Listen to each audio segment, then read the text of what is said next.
Welcome to the Ask Historians podcast. Hello and welcome to the Ask Historians podcast. I'm your host, Tyler Alderson, and today we are going to be talking about the birth of public computing and a particular game with a great title, Hunt the Wumpus. And joining me today to talk about that is Jason Dyer. Jason, thank you so much for coming on. Thanks for having me on. I really... This is the sort of topic that I really love to go on about, and it's the sort of thing that, I look at the list of historian topics, and it's not one that seems to come up a lot. Well, it's so recent, and yet it feels like ancient history in so many ways. I'm sitting here with a laptop. I got my phone next to me. We're talking over the internet. Why don't you take us back a little bit, not that long ago, when all this stuff and the concept of personal computing and public computing was an actual new and novel concept, and just explain, first of all, what we mean by the birth of public computing. Oh, sure.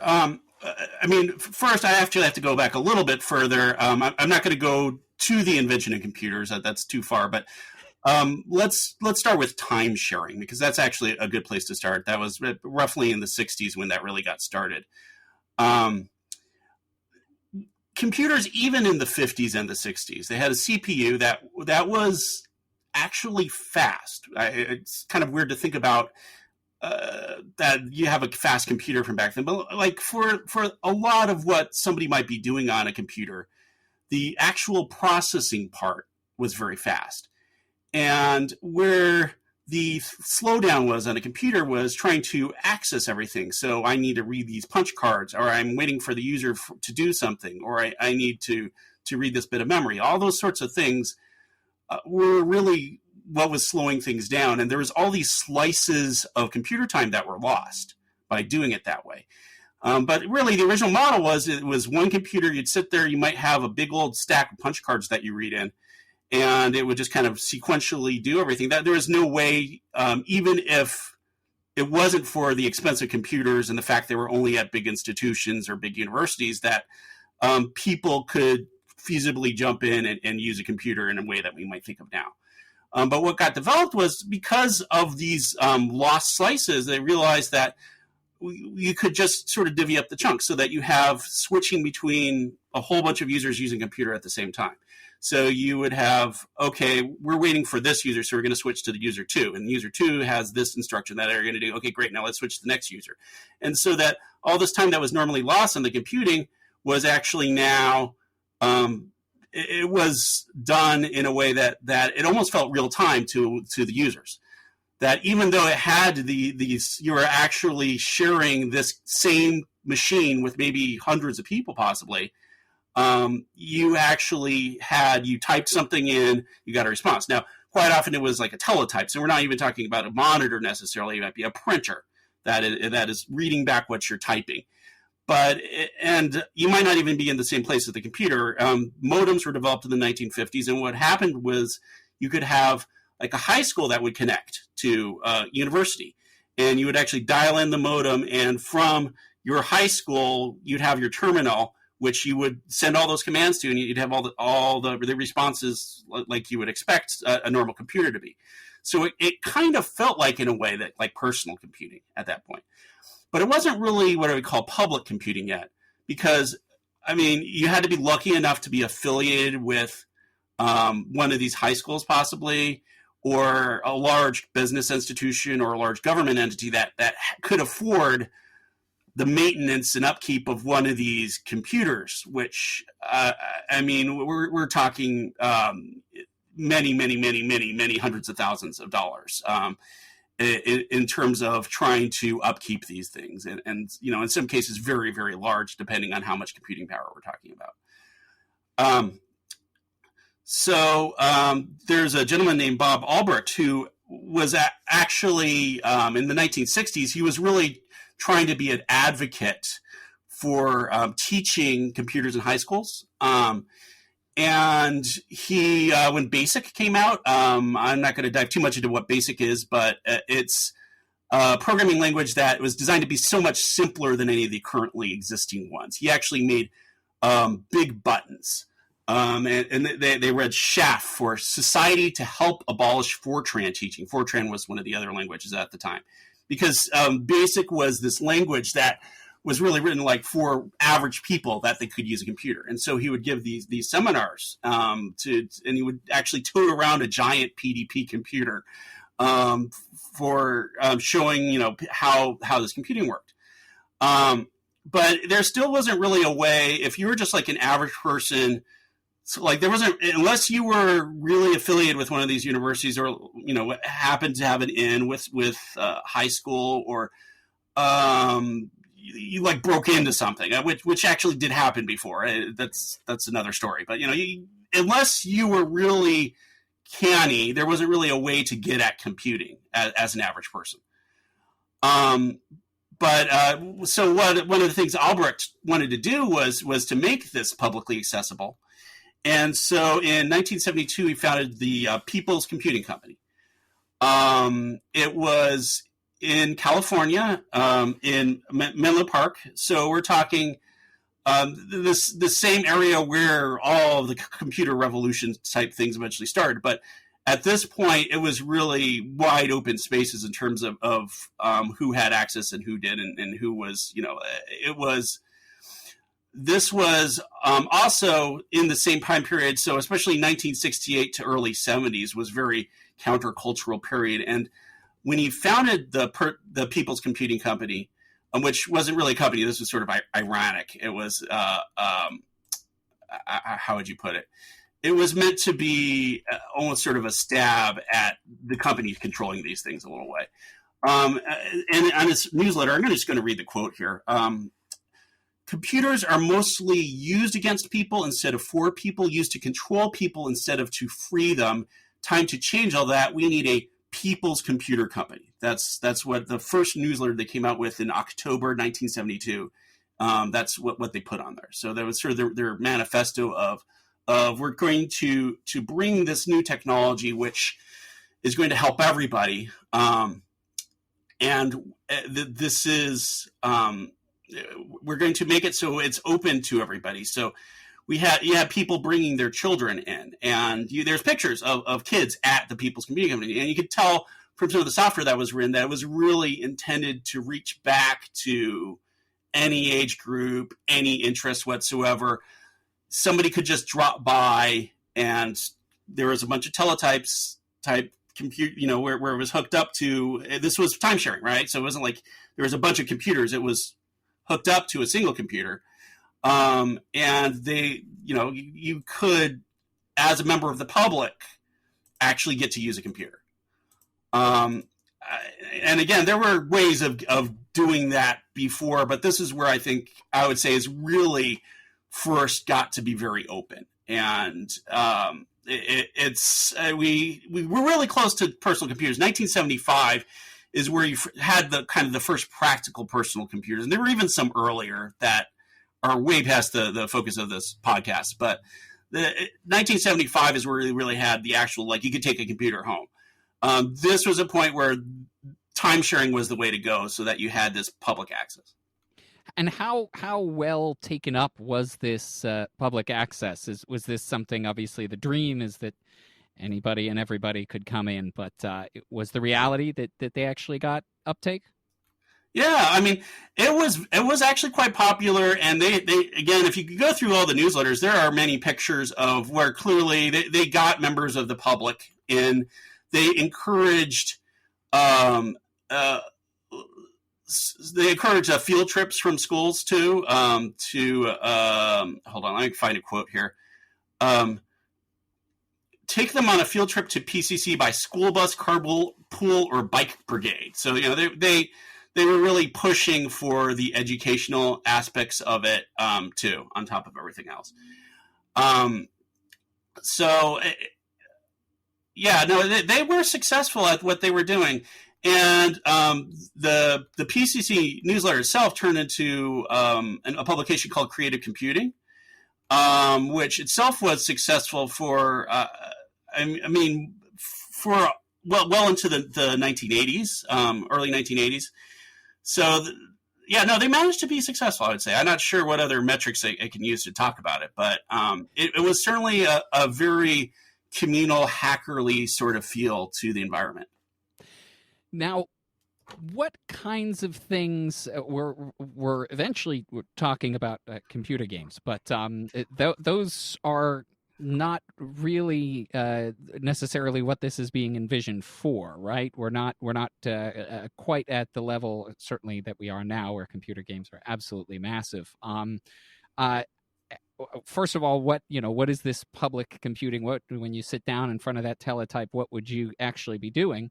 And then maybe, as we start to get into some of the specifics, how of Hunt the Wumpus and other games, how do people start imagining those games as part of this public computing? Well, actually, what I helped. So I've got in front of me right now the first newsletter. So this is reflective of your question. What sort of things they start? Now, it's not true that they necessarily didn't already have games in mind. There were games being developed late 60s already. So they certainly knew about them when this thing was starting. It wasn't like, one of the very, very famous ones, Civil War, was, I believe, 1968 by 3 high school students. Wow. So, as a simulation of the Civil War. It's actually really fascinating, but again, too much of a digression for this. Actually, Oregon Trail had already been developed in 1971. That was, of course, developed for educational purposes, but it was, I guess, in a way, there was sort of a blurring. Like if you look at the newsletter, I'm going to try to read some direct excerpts from you for some direct excerpts for you to help to get this. So it's incidentally, next to that, the computers are mostly used against people instead of for people. Quote: there's also a picture. PCC lives. There's it's like a rally where there's people holding signs. BASIC is the people's language. Normor, Fortran use computers for people, not against them. So again, there's a bit of a splash of that in the middle of here. But you actually have right away a game called Bagels, which has a search code. So you take a 3-digit number, you can guess what number I have in mind, and it'll tell you Pico, Fermi, Bagels. Pico is 1 digit is in the wrong place. Fermi is 1 digit in the correct place. Bagels is no digits are correct. So in the way, this is an educational game because it is a logic game. You can actually pull out the logic rules, but it is still a game. There wasn't really kind of a dividing line between play and hacking and learning. And in a way, I think there just wasn't enough where people really knew what was a game to some extent. At that point, there was almost it was hard to figure out what made it this game element that wasn't integrated with something having to do with education. There was that kind of feel to it, and that is kind of tied in with the development of Wumpus, which I'll get into. But so another one. This is you wouldn't even think of this as a game almost, but this is printed in the first newsletter. A letter guessing game, and it gives all the letters from A through Z, and you're just supposed to guess what letters the computer is thinking of. And so he says, "What's your guess?" D. That's too low. Try a higher letter. And so it's very much just a do the computer science algorithm for locating something where you start in the middle and then you go up or higher or lower. And somebody who isn't aware of the algorithm might not think about it at first, what to do. Like, I should start in the middle and then I should keep starting in the middle, that kind of thing, right? But it's as you're trying to figure it out, it's still a game. I think maybe a pretty good comparison might be like tic-tac-toe. Which, no, I don't think anyone argues that tic-tac-toe is a game. But I think for most adults, they wouldn't consider it a fun game because it's after you've figured out the strategy, it's always a tie, and it's not actually a hard strategy to get a tie, right? But there's a learning process where you're trying to figure out that game that's still interesting. So if you're taking, somebody who is, again, like I said, they had young children there, somebody who is in fourth grade, say, and they had this letter guessing game, it might actually take them a while to get that that best strategy. And if you actually look at the text here, there's like a little a bubble right here where it's saying, I got it in 7 guesses, but by using a better strategy, I should be able to always get it in at most 5 guesses. So it's giving the hint that, hey, there's a better way of doing this, but we're not going to tell you what it is. And when they talk about using computers for people versus against people, are they talking, obviously, this thinking about the backdrop of the Vietnam War? Is this against people in a military sense? Is it in the military sense, economic sense? Okay, so it's very tied into militarism. Oh, absolutely. And one of the I'll get to this a little bit with the origin story for Wumpus, but there's another group called Project Solo, which is specifically an education program. It's University of Pittsburgh. And they were one of the ones, there's sort of 2 branches of how educational computing ought to go. And then now I am oversimplifying a little, but this is just for sake of making a tight argument here. There's kind of sort of 2 branches. One is to do sort of this drill thing where the computer tries to dynamically adjust for what your answers are and kind of works as a tutor in that way. So it's sort of a very traditional feeling educational thing where the computer is asking questions in this way, but it's not using the computer in a sort of what you might consider a natural way that we often use computers now. But there's still plenty of things you can find on the internet where you get that kind of tutor. I mean, a lot of Khan Academy still has that feel to it.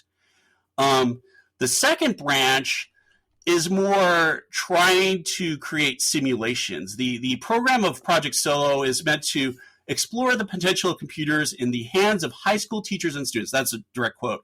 And the idea is Project Solo is that you have, when you're first learning to fly, you're flying with like an instructor with you, but eventually you turn into flying solo. Like, so the people are programming the computer themselves. The students are actually implementing all that themselves. That's what the Project Solo part is about. But there's a lot of emphasis on simulations and designing things, and also games. They also made games, and they didn't really consider it to be a separate thing. It was part of the learning experience. If you could implement a game on a computer, especially in the early 1970s, you were learning how to use a computer. There was no doubt. It wasn't like there was some kind of separation there where you had that differentiation there.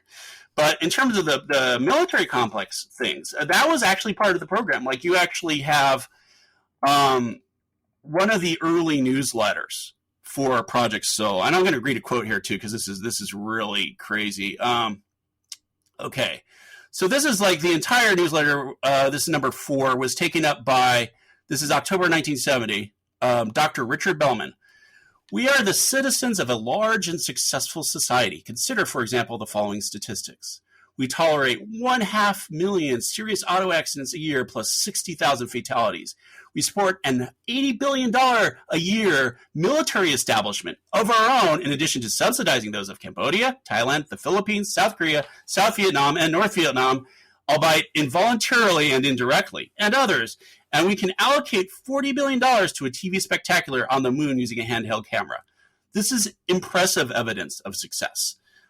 This same thing, this goes on for like 6 pages, this kind of railing against society thing. And this is part of the official newsletter for an educational program funded by the government. It's got this very kind of odd vibe where the counterculture is embedded into the mainstream thing going on. But yes, they're very much the idea, because computers have been used for quite a while now for military purposes, and that's still where a lot of the association was with military purposes. You also have business purposes too, but this is the main thing they were railing against. And the idea that, hey, rather than just using them to aim our missiles better, we can use them to make people's lives better. As we're getting towards the Wumpus, are there any games or anything that sort of lays the groundwork that you'd like to discuss for Hunt the Wumpus? Sure. Game?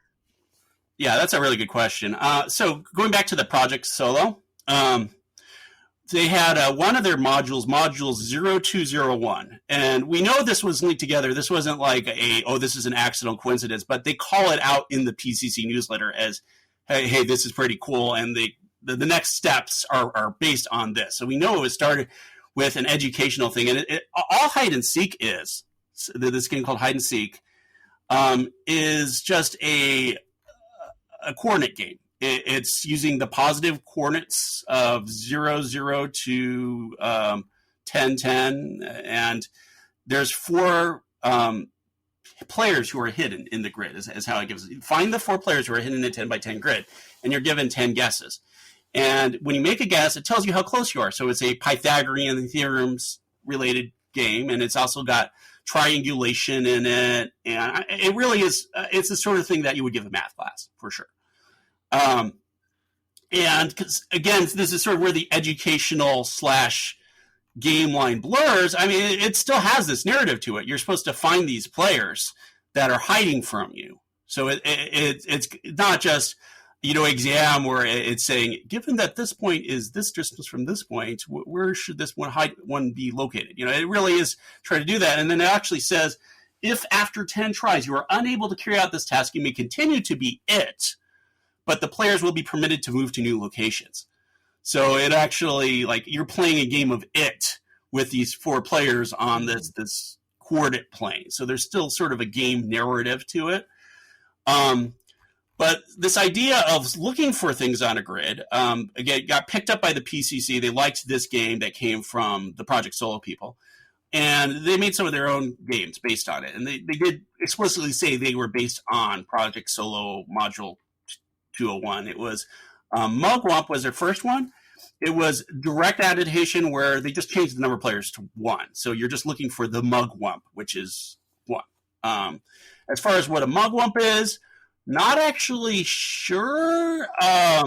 It could be from this novel called Naked Lunch, which would be I don't know if you're familiar with it, but that would be quite something for a game for kids. But the word shows up in a bunch of places as kind of random, so I don't know. There was also Mugwumps who I believe were, and I'm sure some Ask Historians person will jump in on this when they're listening to the podcast, but they were, I believe, supporters of, I want to say, Grover Cleveland in one of the elections that he ran in. And I don't know much more than that, but I do know that for whatever reason they were associated with him. Yeah, I did come across that one too, and I was like, I don't think they're really we're thinking of Grover Cleveland when they did this. And that's also like because it's just kind of a nonsense word. Yeah, the other 2 actually are based on like notable novels or poems. So we'll get to in a second. So I'm not quite sure if it's Naked Lunch. That's quite something, but. They're. I'm not even going to go into that one. So okay, they had Mugwump. They had one called Hercule, which actually made it simpler. It just it told you what direction to go after you made the guess. So I talked about that letter game, right? Where it says, oh, you're too low, go up. You're too high, go down. Same sort of idea, except that you're just on a coordinate grid, right? And you just and again, this is. You could tell this is written as an educational game and a game for kids. It's not necessarily even intended to be something that adults can like really sustain for a long time. But you could see them playing with ideas. You had, I mean, the Mugwump actually literally takes some of the source code. You can tell they're just adapting it. Certainly the hacker culture at the time didn't even really think about things like copyright or ownership over this kind of thing. if you saw a piece of code, you could change it and make it your own and do something else with it. That was how people thought. So Hercule, incidentally, is named after a story about a happy Hercule. It's a Hercule that gives out radiation, I believe. Let's see here. Okay. It's a planet called Lurch, and then a door to a lab is left open where a Herculekin wanders in. Hercules are small and cheerful and purr by emitting radiation. So it's based on a story. And then there's also another one I'm not going to get into called Snark, which is based off of the Hunting of the Snark, the very famous poem. So these are all kind of basically find the thing games with different ways of operation. All of these are hunting various, fantastically named creatures, which are really kind of in this sense, it's just a dot on a coordinate. You're not actually seeing anything. You're just going by text-based commands. Yeah, absolutely. This is all printed. You get it off a printer. You have Hercule. I've got a transcript right here. The Hercule is hiding. Try to find him. What is your guess? 5,5. You hit enter. Go southwest. Like that. That's all it does. And then if at the end it says you found him in however many guesses. It doesn't actually show any kind of display. Now, later adaptations of these things will sometimes show displays.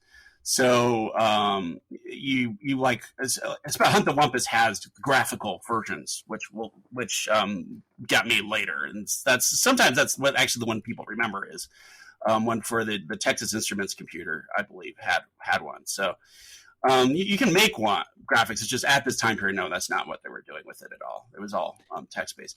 I guess the important thing is, again, it's very much educational. You can tell that this is a game like your teacher would give you, and claim it's a game, but you're really just trying to learn stuff.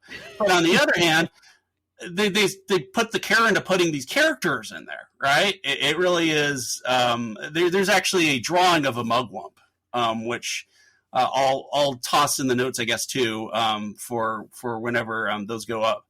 They really had this sort of game narrative thing simultaneously going at the same time. So now for Wumpus, this gets complicated too. Part of the complication of the story is we actually have two simultaneous things in parallel. And I know historians always never can quite figure out how to talk about it. And especially because in this case, we're not really sure which one came first. So I'm going to talk about something called Caves before I get to Wumpus. And Caves is a game by Dave Kaufman, who also was very involved with the PCC, was editor for the magazine Creative Computing. So he was very involved with all this. And Caves is basically simply a game where you are dropped in some caverns with numbers. I will actually read you transcript of part of the game here. You are in cavern 1, 2, 3, and 4 are where you can go. Where would you like to go next? And then you type the number that you want to go to next. And you're just, that's it. You're wandering around caverns until you find the exit. It's very straightforward, but it is a game where you're in an environment where you're exploring. You are actually physically supposed to be there. The way it starts us out is, imagine yourself an explorer of the famous Dusseldorf caves. You've been underground for days, tripping through the caverns and tunnels. Unfortunately, you're lost, and your food has run out. So it's setting it up with this narrative going, even though it is, I think it might actually be trying to teach trees, because the pattern it gives is a computer science structure called a tree. Which is kind of how you imagine it. You have the node on top that branches into these other branches, which branches into the other branches. That's the caves have to be in that tree form. So as long as you understand that's what it's going to look like, it's not too hard to get to an exit, because that's how the picture is going to look that you draw. So it may still be trying to teach something, but it's starting to really obscure that fact. It is very interesting to me how the functions themselves are somewhat basic. You're saying, oh, I'm in cave 5, I want to go to cave 6 or whatever. Mm-hmm.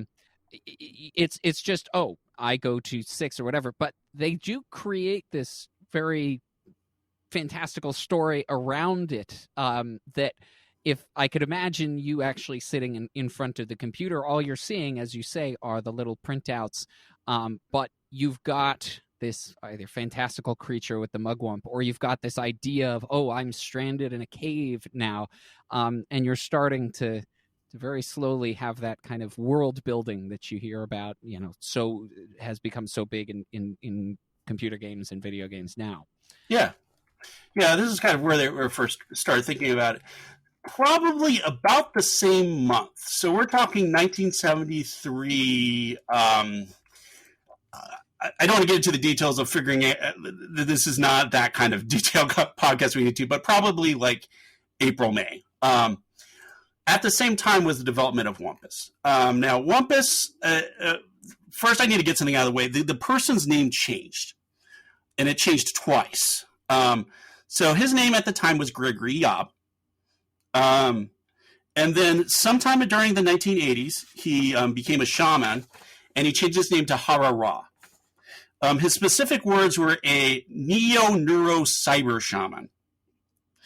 And then closer to when he died in 2005, closer to when he died, he changed his name again to Gregory H. Corson. So if you ever look him up, like in contemporary materials, it's going to be Gregory Yob. But he changed his name, and then when he died, he actually had his head cryogenically frozen. So he might still technically be alive sometime in the future. I don't know how that works exactly. But yeah, his head's on ice. He's still technically with us in some sense. So I'm going to just call him Gregory, just to avoid the name confusion. But he was the one that came up with Hunt the Wumpus. Now, his version of the story was that he came across the games I was talking about, the ones where you're just looking for something on a grid. And I'll go ahead and give his exact words. 2 years ago, I happened by People's Computer Company and saw some of their computer games, such as Hercule, Snark, and Mugwump. My reaction was, eck! Each of those games was based on a 10 by 10 grid in Cartesian coordinates, and 3 of them was too much for me. I started to think along the lines, there has to be a hide-and-seek computer game without that expletive deleted, and that's the text. I didn't add my own deleted. Expletive deleted grid. In fact, why not a topological computer game? Imagine a set of points connected in some way and that the player moves about the set via the interconnections.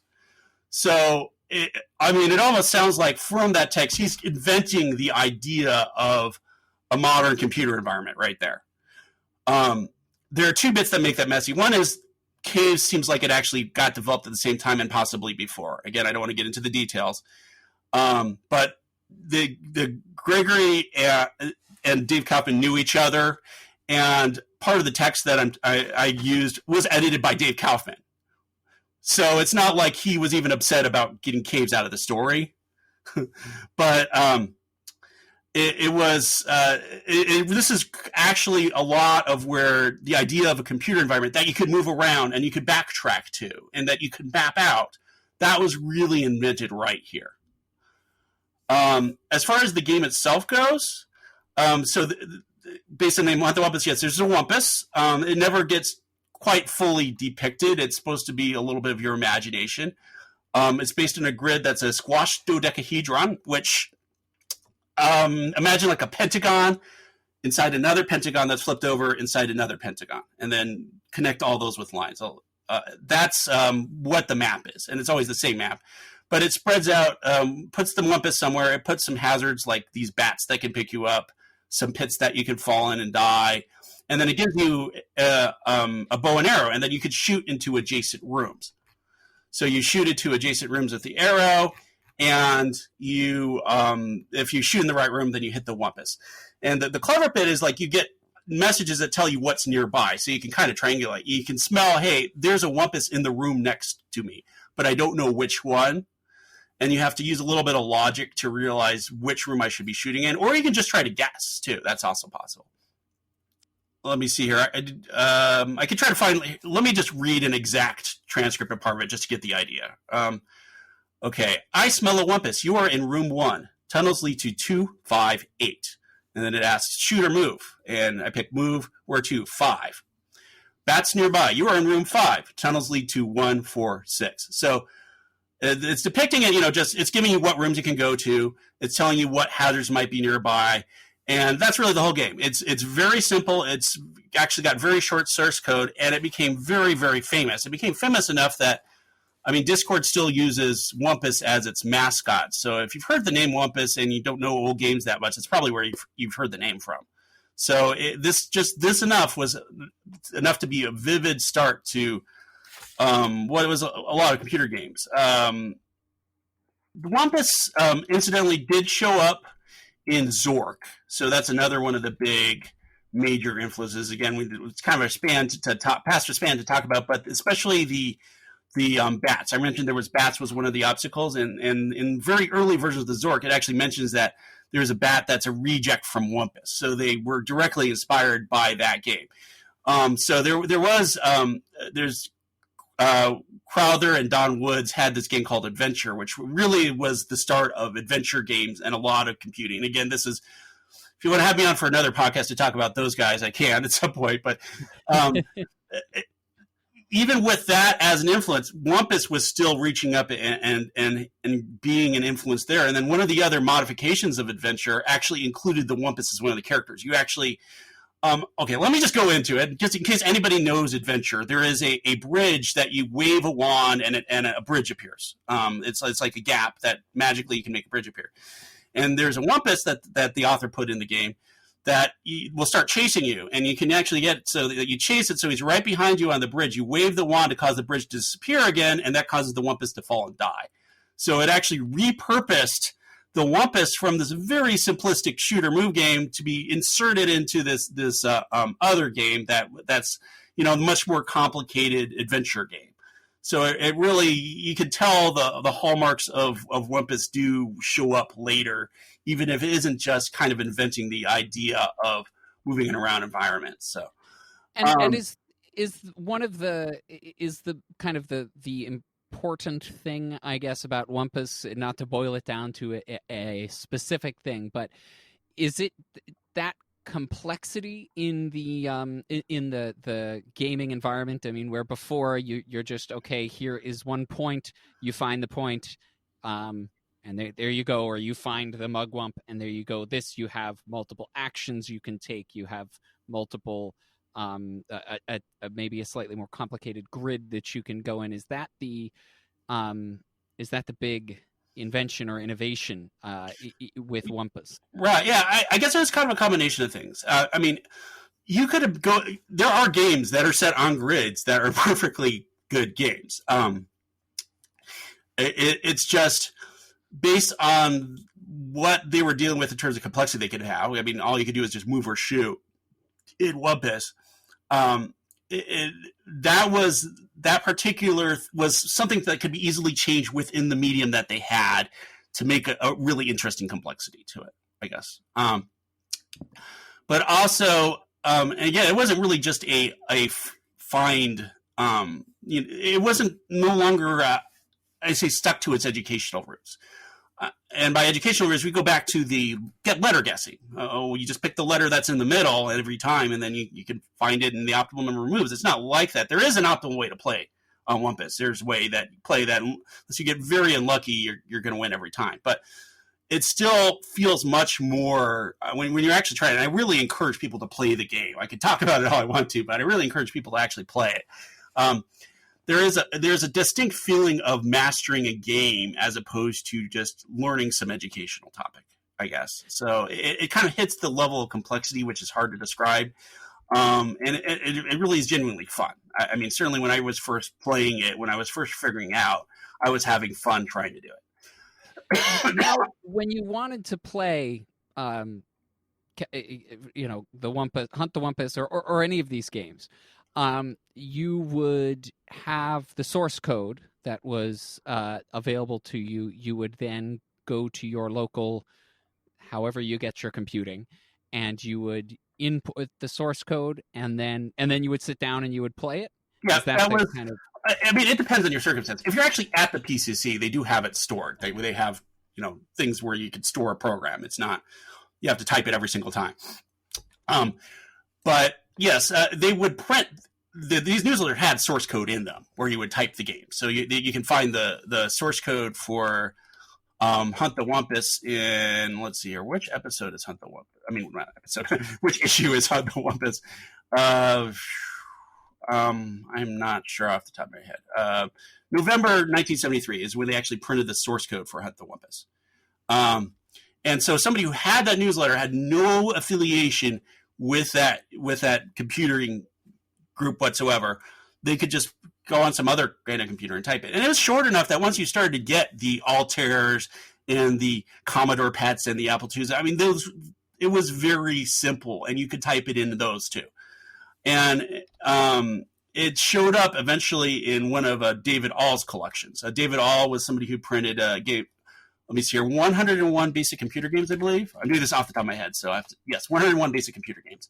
And then also more basic computer games. And the first one, at least, sold over 1 million copies, if I'm remembering my numbers right here. So it was that idea that you would just type in somebody else's code to be playing one of these games was not abnormal at all the way up through the 1980s. So, yeah, that was definitely an option for if you wanted to play it, you would just type it in. So, go on. And this was something that was also relatively, especially with the fact that BASIC was for the people, this was something that would have been, relatively speaking, accessible to a significant number of people. It's not something that you had to have a significant technical knowledge or be deeply into coding in order to be able to take that source code and enter it into your computer, or was it something that required a lot of absolutely it wasn't technical at all. And I mean, one of the things it was essentially inviting you to change it. That was really one of the big features of the whole thing, and that's part of the reason why they didn't consider games to be somehow a bad thing, I guess, because it was encouraging the hacking culture of, okay, now we have the source code. How can I make a better game out of it? There's just last week, somebody I know named Aaron Reed actually published a new article about Hunt the Wumpus, which includes some new research. So I got to include some of the new research in this podcast, just brand new, fresh off the presses. But somebody replied that he actually, this is just like an hour ago, literally an hour ago. I'm looking at this right now.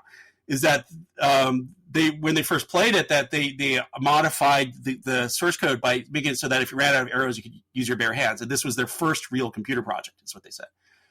And you see that all over the place. You even see that at the time. So there is actually a Wumpus 2 that was done by Gregory still, but there was also a Wumpus 3. There was yet another sequel that was done by, we're not actually totally sure who did Wumpus 3. I think I know, but the name's not really on there. So it's just what that one adds is there's these things that can eat your arrows. And also there are earthquakes that can move the pits in the bat. So like the stuff can move around the caves as you're playing. And I mean, this happened, I think, let's see, 1974, looks like. So just a year later, you had this extra version of Wumpus that some other person made. And this is, highly encouraged, that not only were you typing it in, you're seeing the source code in front of you, but just it made it so it's really tempting to go, oh, what if I added this feature? What if I changed this feature? And this is part of why this is integrated with the public computing movement, is that you get this feeling of being integrated with what you're doing. No longer is a computer something where you are, somebody far away is calculating where to send the bombs, but you are actually part of something where you are part of the act of creation. You could just change one line sometimes, and you can entirely change the logic of a game. And that's a lot of the experimentation we have documentation of. That's what people were doing. They would just do a slight tweak. Caves itself, I want to go back to Caves here, also had tweaks like that. Dave Kaufman tried to write Caves 2, which was a make your own caves. So you design where the connections go. caves. The most important one actually was in the end of 1973, so end of the summer. He wrote one called "The Public Caves," and this is sort of the beginning of I would say tiny muds. I don't know if you're familiar with muds, multi-user dungeons at all, but these are multiplayer games where people are in environments and they can meet each other and talk to each other. And if it's a mud, you can actually create rooms in that area. And that's what the public caves are designed for. It actually starts out with like no caves. And then people are supposed to add rooms to it and then add graffiti to the walls. So it was essentially sort of a proto-social network type area that got made based on this caves idea. And we actually have, so this is from the PCC's printed out one of their caves they had. Okay, let's see here. So this is from the first room. Have shoes on their feet and something to eat. Wouldn't it be fine if all humankind has shelter? Hi there. And then a whole bunch of asterisk marks to get to the other side. And then they're just kind of, people are writing random stuff. But you get this very strong sense of we're turning this game into a communal creation effort as opposed to just what you might normally think of as a game. And this, by the way, has been lost for a long time. I actually found the source code recently. I typed the whole thing up. The OCR scanner didn't work. I actually had to type it up by hand. It had too many things like handmade additions to it. And I got to at a Neuroscope conference 2 years ago. I actually got to put it as an exhibit, and we had people go in and use this thing where they made rooms and they added their own graffiti to it. And this is available. We actually, after it all got compiled together, I put it on Internet Archive. So if somebody wants to check out what happened when people did that and actually get a chance to see what the People's Caves was like, it's up there. But I'm hoping that it kind of getting the sense of how sort of the idea of public computing and community, and the creation of games themselves were sort of tied together. I guess if any point I want to get across, it's that these two things were really part of each other. And especially with Caves and Wumpus, it really feels like they actually were created at the same time. And possibly Wumpus was based on Caves, but Dave Kaufman didn't really care enough to fuss about who got credit for what. It was just, this thing got created and it's cool. Let's go with it. That's the attitude they had at the time. They were in the exhilaration of creation together. And that's at that point in time where there was so little to work with, that was what they cared about. And certainly, even though you probably haven't heard of Dave Kaufman, he did go on to make Star Trader, which is another PCC game. Star Trader is the predecessor to pretty much any space trading game that you've ever played. So if you're familiar with Elite or the most recent Elite Dangerous, it's actually Dave Kaufman was the first one who had that kind of game. And especially Trade Wars, that's a game that's on BBS's. Trade Wars definitely seems to have been based off of Star Trader ideas. So there's even more branches that you can follow other than just Wumpus that these guys are coming up with. Now, when you talk about this communal computing thing, one thing that I'm thinking of is, as you mentioned, more towards the late 70s and then the 80s, the personal computer comes up. And while we're still in this idea of public computing, where you're trying to enter into these large kind of communal but centrally located computers, does that ethos change significantly when you don't have to go to these public areas? You don't have to be a part of some kind of larger group or community, if you want to have access to the computer, you can obviously, given enough money, because these things were expensive, have your own, and I guess you'd still have to have some contact with other people in order to learn how to set it up and all that. But does that change things in how people approach the concept of kind of the computing community? Yeah, absolutely. I wouldn't say it changes right away, and you kind of cite the main reason, the expense, because you had, people gathering at computing stores, and you would have like people use the demonstration computer at a computer store to program something. This didn't just happen in the U.S. This happened in Japan too, where it was very expensive, and you had a lot of the early programmers got their start by, they would go to a store, they would be able to sit down for an hour to test out the computer, but they were actually like writing the next part of code on their game that they were working on, that kind of thing. But you had, to some extent, you still had this element of community just because of the difficulty level of computers also early on was part of that. But yeah, you could easily see where things start to break up in terms of community. You do get that the little more possessiveness of product. And this goes into another tangent in terms of just the commerciality, like where people start to sell games and they actually start to do well. Especially where you get the online systems with later Sierra. You get, they start to become very successful.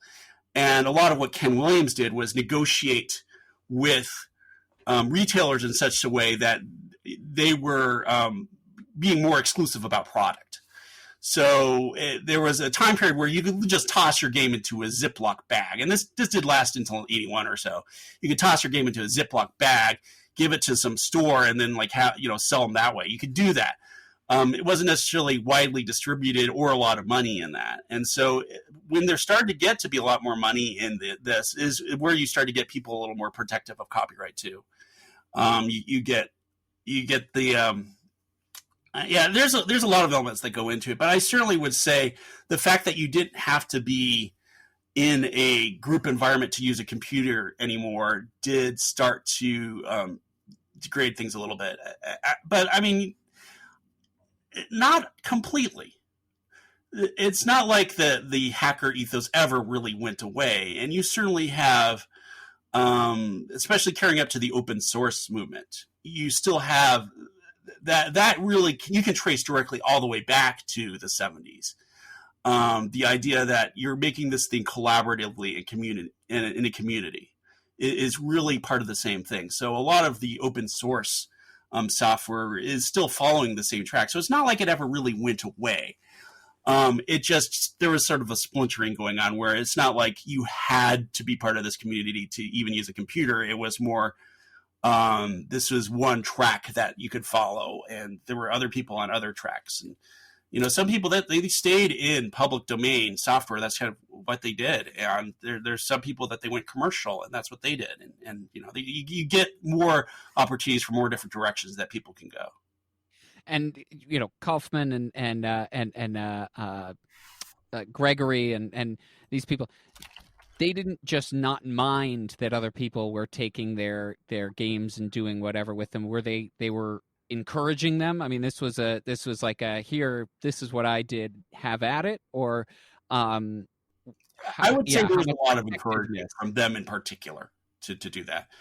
I mean, especially if you follow Gregory, he like I said, later on he became a shaman, and I actually haven't followed all the details of all that, but he had a strong interest in expanding communities and in using technology as a way to enhance the life itself. Like he says he's like a cyber shaman. He's enhancing himself with this computers, and even in the 70s, he was very interested in mandalas. I'm trying to think of how to put his approach, but he was very much as computers as a very spiritual experience. One of the things that I find interesting, and on Ask Historians in particular, is occasionally you can find a post about how technology is less spiritual, that we have lost spirituality from technology.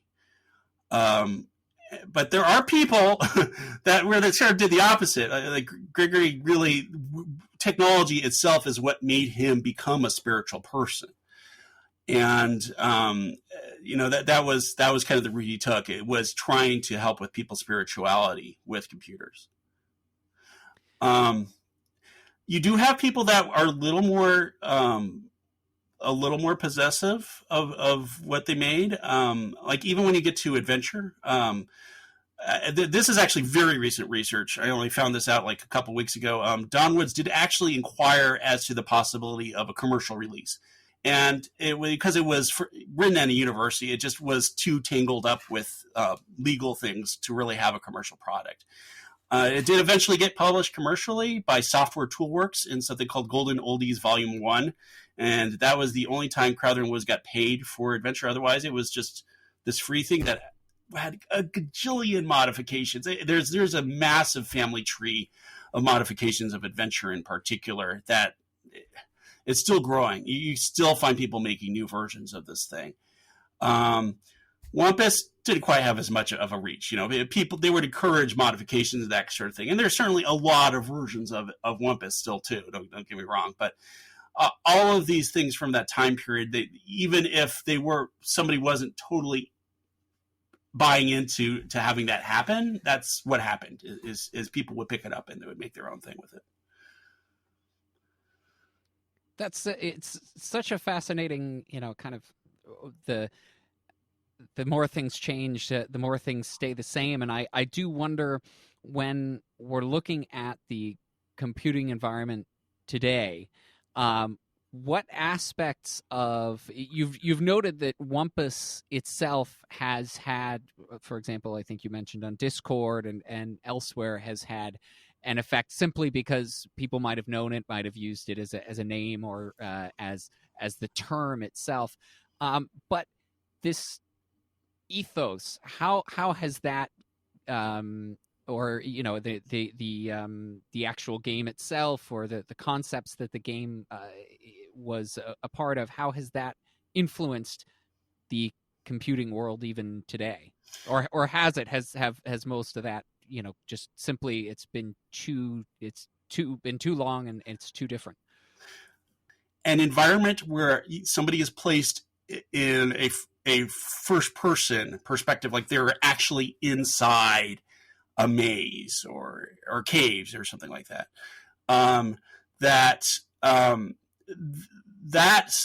There's sort of a narrative surrounding them being there, and that there are elements that are integrated between the game mechanics and the narrative.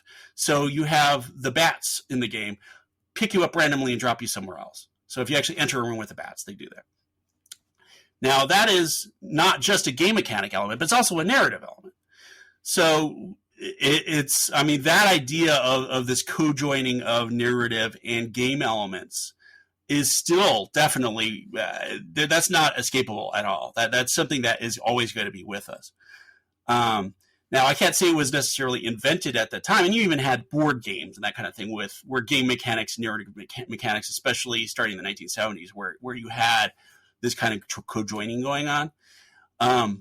But certainly that idea of exploring an environment and facing hazards in such a way that there is this narrative interest background on top of it is very much still with us today. And that, I would say, is always going to be with us.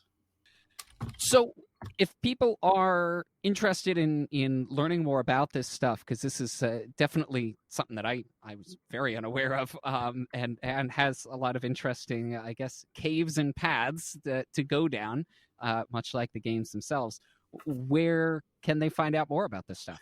Okay, well, first, I do. I still actively keep up a blog. This is where I originally wrote about these things. It's called Regna Blue, Regna. It'll be the first Google search. And I actively write about adventure games in general. And there's a lot more history that I haven't talked about at all. That some discoveries I made, like the first home computer game in a language other than English. It was actually called Bilingual Adventure, which lets you switch between English and French. There's a lot out there, just other than what I'm talking about. This is a big group of things to research. There's somebody else named Aaron Reed, who is in fact just recently started a new series called 50 Years of Text Games. So Aaron Reed, 50 Years of Text Games, that Google should get you there. And he just recently did Hunt the Wumpus, so you can read his thing about it. And again, he actually came up with a few things I haven't seen before, so it's new research on that. For the most comprehensive academic book right now, the 2019, there's a book by Alex Smith called They Create Worlds. It does go a little bit into the PCC stuff, but he actually is focused a lot also on the arcade industry and especially what happened with Atari in that time period. There is a whole lot of material in there. It is it is a massive work. Is probably the biggest work of video game scholarship to date that I know of. That's the one I would recommend for if somebody's really interested in I want something with all the footnotes. That's definitely the book to go for. And all of these, we will have links as well when you go over. Anybody who's listening to this right now, when you go over to Ask Historians, we will have a post on the subreddit that will have some of these links on there that he's talking about as well. Or, as you say, you can Google that as well. I'm not. A lot of the work right now is also being held up by museums. So, for example, there's a Strong Museum, the Strong National Museum of Play in New York. If you happen to be near there, it's in Rochester. Would definitely be worth a visit for somebody that's interested in that kind of thing. And they do have some deep archives that nobody else has. Let me see here. What other museums would be good to visit? But yes, some of this material, one of the things to comment about in general is there are some scholars working on there that are very good at all this. But some of the best people working right now are independent. Another person would be Jimmy Maher, H-E-R. He has actually been writing for a very long time about narrative in games and is doing it chronologically and has gotten all the way up to the mid-90s now, and he's still at it. So he's very scrupulous, good historian. He's unearthed so much new content of things that we didn't know before. So he's another one I'd highly recommend. Well, this has all been very interesting. Jason Dyer has been talking about Hunt the Wumpus and various other games that were involved in that public computing concept and movement in computing history. Very important point where it started bringing computing to the people. Jason, thank you so much for coming on to the Ask Historians podcast. Take care. And you've been listening, as I said, to the Ask Historians podcast. I'm Tyler Alderson. We will see you for the next episode in a couple weeks.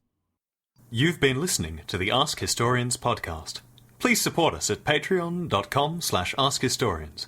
Find more history like this by following us on Twitter and Facebook, and by visiting us at askhistorians.reddit.com and ask hundreds of historians and enthusiasts anything you want to know about history.